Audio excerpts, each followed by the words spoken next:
प्रिय दर्शको, आज मी तुमच्या सर्वांसमोर एक अभिनेत्री म्हणून नव्हे तर तुमची शुभचिंतक म्हणून आले। तुम्ही विनोदची आटाचक्की तुमच्या घरात आणलीत त्याबद्दल मी तुम्हाला आणि तुमच्या सर्व कुटुंबियांना हार्दिक शुभेच्छा देते। विनोदची आटाचक्की घेऊन तुम्ही अत्यंत योग्य निर्णय घेतलाय, कारण तुम्ही मेंटेनन्स फ्री विनोदची आटाचक्की तुमच्या घरात आणली आहे। विनोदच्या आटाचक्कीची बनावट एकदम दणकट आहे। आता तुमच्या आवडीचे पदार्थ क्षणाचाही विलंब न लावता तुम्ही बनवू शकता आणि तुमच्या सर्व कुटुंबियांची मनही जिंकू शकता। चला आता मी तुम्हाला दाखवते विनोदच्या आटाचक्कीचा वापर कसा करावा, त्याची वैशिष्ट्ये काय आहेत आणि विनोदच्या आटाचक्कीची काळजी कशा प्रकारे घ्यावी। ही आहे विनोदची आटाचक्की। पूर्ण स्वास्थ्य, आरोग्य, पौष्टिक व स्वादिष्ट अन्न आणि एकूणच आपल्या पूर्ण कुटुंबाचं कल्याण डोळ्यासमोर ठेवून हिची निर्मिती केली आहे। तर सर्वात प्रथम मी तुम्हाला तांत्रिक तपशिलाची माहिती देते। विनोदच्या आटाचक्कीचे वजन आहे साधारणतः 60 किलो। हिची उंची आहे साधारणतः 36 इंच, हिची रुंदी आहे 14 इंच आणि खोली आहे साधारण 20 इंच। तसेच यामध्ये 1 हॉर्स पॉवर ताकदीच्या मोटारीचा वापर केला आहे।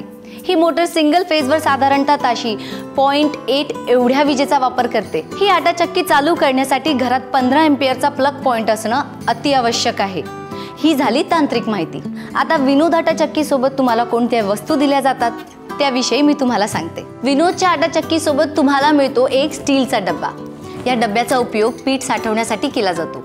या डब्यामध्ये साधारणतः 5 किलो पीठ मावण्याची क्षमता आहे। चक्की चालू असताना दळत असलेले पीठ या बीमच्या वर येऊ नये याची काळजी घ्यावी। तुम्ही ज्या प्रतीचे धान्य दळण्यासाठी टाकले त्यानुसार ह्या डब्याची पीठ मावण्याची क्षमता कमी जास्त होते। उदाहरणार्थ गव्हाचे पीठ यामध्ये 4 ते 4.5 किलो मावू शकते, पण जर तुम्ही डाळ दळण्यासाठी टाकली असेल तर 3 ते 3.5 किलोच्या पिठातच हा डब्बा पूर्णपणे भरून जाईल। हे तुम्ही काळजीपूर्वक लक्षात ठेवायला हवे। डब्याप्रमाणेच तुम्हाला यासोबत 2 कापडी पिशव्या दिल्या असतील।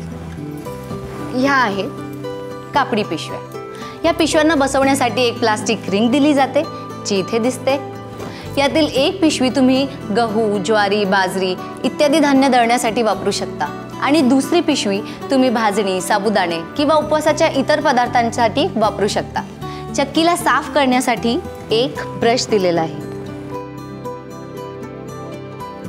त्याचबरोबर 8 वेगवेगळ्या प्रकारच्या जाळ्या दिल्या जातात। या प्रत्येक जाळीच्या मागे एक नंबर आहे, मी तुम्हाला दाखवते। या आहेत 8 प्रकारच्या जाळ्या। कितव्या क्रमांकाची जाळी कोणत्या प्रकारच्या धान्यासाठी वापरली जाते याविषयी मी तुम्हाला माहिती देते। जाळी नंबर 1 गहू, मैदा व तत्सम पीठ बारीक दळण्यासाठी वापरली जाते। जाळी नंबर 1.5 ज्वारी, बाजरी यांचे पीठ जर बारीक हवे असेल तर जाळी नंबर 1.5 वापरली जाते। जाळी नंबर 2 जर तुम्हाला ज्वारीचे पीठ जाडसर दळून हवे असेल तर तुम्ही 1 किंवा 1.5 नंबरची जाळी न वापरता 2 नंबरच्या जाळीचा वापर करू शकता। जाळी नंबर 2.5 बुंदी किंवा लाडूचे पीठ दळण्यासाठी वापरली जाते आणि जाळी नंबर 3 डाळीचे पीठ किंवा बुंदीचे पीठ आणखी जाडसर हवे असेल तर तुम्ही 3 नंबर जाळीचा वापर करू शकता। जाळी नंबर 4 भाकरीसाठी जाडसर पीठ दळण्यासाठी वापर करू शकता। जाळी नंबर 5 लापशी, ढोकळा, इडली, रवा दळण्यासाठी तुम्ही जाळी नंबर 5 चा वापर करू शकता। जाळी नंबर 6 ही साखर दळण्यासाठी वापरली जाऊ शकते। अशा प्रकारे ह्या 6 जाळ्यांचा वापर तुम्ही वेगवेगळे पदार्थ दळण्यासाठी करू शकता। चक्की सोबत तुम्हाला 4 चाकेही दिले जातात, जेणेकरून तुम्हाला चक्की हव्या त्या ठिकाणी फिरवणं शक्य होऊ शकतं। चक्कीचे काम पूर्ण झाल्यानंतर चक्की झाकण्यासाठी एक कव्हर सुद्धा दिलं जातं। चला तर आता आपण विनोदची आटाचक्की सुरू करूया। सर्वात प्रथम हा मेन दरवाजा उघडा। हा जो भाग दिसतोय याला म्हणतात ग्राइंडिंग चेंबर। चेंबरचा डोअर ओपन केल्यानंतर समोर दिसत असलेल्या ह्या ब्लेड्समध्ये धान्य दळलं जातं। चक्की बरोबर दिलेला डब्बा, कापडी पिशवी आणि रिंग इथे असेल। आता कापडी पिशवीचा उपयोग कशा पद्धतीने केला जातो याविषयी मी तुम्हाला सांगते। ही आहे कापडी पिशवी। हिच्या दोन्ही बाजूला इलास्टिक असून एका बाजूचे तोंड छोटे आहे आणि दुसऱ्या बाजूचे तोंड मोठे असते। या पिशवीला तुम्ही जर अशा प्रकारे उलटे केले, पिशवीला उलटे करून मोठ्या बाजूचे जे इलास्टिक आहे ते तुम्ही रिंगच्या भोवती अशा प्रकारे लावावे लागेल। या रिंगचे दोन्ही कान डब्याला अशा प्रकारे लॉक करावे। नंतर ह्या पिशवीच्या वरच्या बाजूचे तोंड चेंबरच्या भोवती लावावे, हे असे।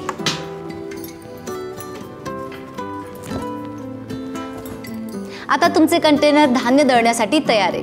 डब्याला अशा प्रकारे कापडी पिशवी लावल्याने दळत असलेले पीठ हवेत उडणार नाही किंवा वायाही जाणार नाही. आता आपल्याला ज्या प्रकारचे पीठ दळून हवे आहे त्यानुसार 1 ते 6 या जाळीच्या प्रकारापैकी हव्या त्या नंबरची जाळी चेंबरमध्ये बसवावी. इथे जाळी बसवल्यानंतर इथे एक स्विच आहे, याला म्हणतात लिमिट स्विच.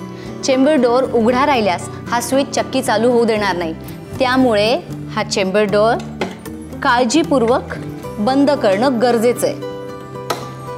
इथे एक दुसरा स्विच आहे, याला म्हणतात मोड स्विच. ज्वारी, बाजरी आणि मका या 3 धान्यांसाठी हा मोड स्विच वरच्या बाजूला ठेवावा, याला म्हणतात मोड 1. आणि इतर कुठल्याही प्रकारचे धान्य दळायचे असल्यास या स्विचला खाली ठेवावे. असे मशीनच्या मागच्या आणि ह्या खालच्या बाजूला एक दरवाजा आहे, तो उघडा. त्यात असलेली वायर बाहेर काढा आणि तुमच्या घरात असलेल्या 15 एम्पियरच्या प्लग पॉइंटच्या स्विचमध्ये ती फिक्स करा. आता चक्कीचा सर्वात वरचा दरवाजा उघडा, याला म्हणतात डोअर लीव. आणि इथे ही जी जागा आहे याला म्हणतात होपर. ह्याच होपरमध्ये धान्य दळण्यासाठी टाकायचे. लक्षात असू द्या, होपरमध्ये धान्य टाकल्यावरच मशीन चालू होईल. मशीनचे धान्य होपरमधून संपल्यानंतर मशीनला 2 मिनिटांचा टायमर दिलेला असतो. त्यामुळे होपरमधून धान्य संपल्यानंतरही मशीन मोकळे फिरत राहील, जेणेकरून चेंबरमध्ये जे काही पीठ राहिलेलं असेल ते सुद्धा क्लीन होते. याला म्हणतात ऑटो क्लिनिंग. धान्य ग्राइंड झाल्यानंतर चक्की आपोआप बंद होते. शिवाय चक्की बंद झाल्याचा बझर सुद्धा देते. घरात तुम्ही कुठेही असलात तरीही बझरच्या माध्यमातून तुम्हाला समजते की चक्कीने धान्य दळले आहे. चला तर मी तुम्हाला आता सांगते चक्की वापरताना काय करावे. चक्की सुरू करण्यापूर्वी चक्कीला भिंतीपासून 1.5 ते 2 फूट दूर ठेवा, जेणेकरून चक्कीच्या मागच्या बाजूला असलेली मोटर गरम होणार नाही. चक्कीच्या दोन्ही बाजूला 2 व्हेंटिलेटर्स दिलेले आहेत, जेणेकरून चक्कीच्या आतली गरम हवा बाहेर फेकली जावी. धान्य दळून झाल्यानंतर चक्कीचे पीठ बाहेर काढताना कापडी पिशवीचे वरचे इलास्टिक बाहेर काढावे, नाहीतर पिशवीमध्ये राहिलेलं पीठ खाली सांडेल. धान्य दळल्यामुळे ग्राइंडिंग चेंबर गरम झालेले असते. गरम झालेले चेंबर थंड करण्यासाठी काही वेळ चेंबरचा दरवाजा उघडा ठेवा. चेंबर गार झाल्यानंतर त्याला ब्रशने साफ करावे. चक्कीच्या बीम्सला राहिलेले किंवा चिकटलेले पीठ ड्राय ब्रशने पूर्णपणे स्वच्छ करावे. चला तर आता मी तुम्हाला सांगते की चक्की वापरताना काय करू नये. चक्कीमध्ये पाणी ओतू नये, चक्कीला ओल्या कपड्याने पुसू नये, ह्या जाळ्यांना पाण्याने धुवू नये. जाळ्यांना साफ करण्यासाठी त्यांना अशा प्रकारे आदळू नये. मेन प्लग बंद केल्याशिवाय चक्कीची साफसफाई करू नये. ओलसर धान्य आणि तेलयुक्त पदार्थ चक्कीमध्ये दळायला घालू नयेत. उदाहरणार्थ शेंगदाणे, मोहरी, सोयाबीन, खजूर, नारळ आणि इत्यादी. आता मी तुम्हाला सांगते विनोद आटा चक्कीची काळजी कशा प्रकारे घ्यावी. जर चक्कीतून पीठ बाहेर उडत असेल तर कापडी पिशवीच्या दोन्ही बाजू तपासून पहा. जर छिद्र पडले असेल तर पिशवी नवी विकत घ्यावी. आटा चक्कीला कुठल्याही प्रकारची ऑइलिंग, ग्रीसिंग किंवा सर्व्हिसिंग करायची गरज नाहीये. जर चक्की सुरू होत नसेल तर तुम्हाला पाहावे लागेल की चेंबर डोअर व्यवस्थित बंद केला आहे की नाही. जर चेंबर डोअर उघडे असेल तर त्याला काळजीपूर्वक बंद करा. विनोदची आटा चक्की विकत घेण्यासाठी तुम्ही मुख्य शाखेत संपर्क साधू शकता. आमचा पत्ता आहे नयन एजन्सीज, 353 शुक्रवार पेठ, शिवाजी रोड, गाडीखाना चौक, पुणे, महाराष्ट्र. आमचा फोन नंबर आहे 020-244-56-236. तुम्हाला जर डेमो हवा असेल तर तुम्ही आमच्या ह्या टोल फ्री नंबरवर संपर्क करू शकता. आमचा टोल फ्री नंबर आहे 1800-30-70-4100. तुम्ही आम्हाला ईमेलद्वारे सुद्धा संपर्क करू शकता. आमचा ईमेल ॲड्रेस आहे info@vinodataMaker.com आणि आमची वेबसाईट आहे www.vinodataMaker.com. धन्यवाद.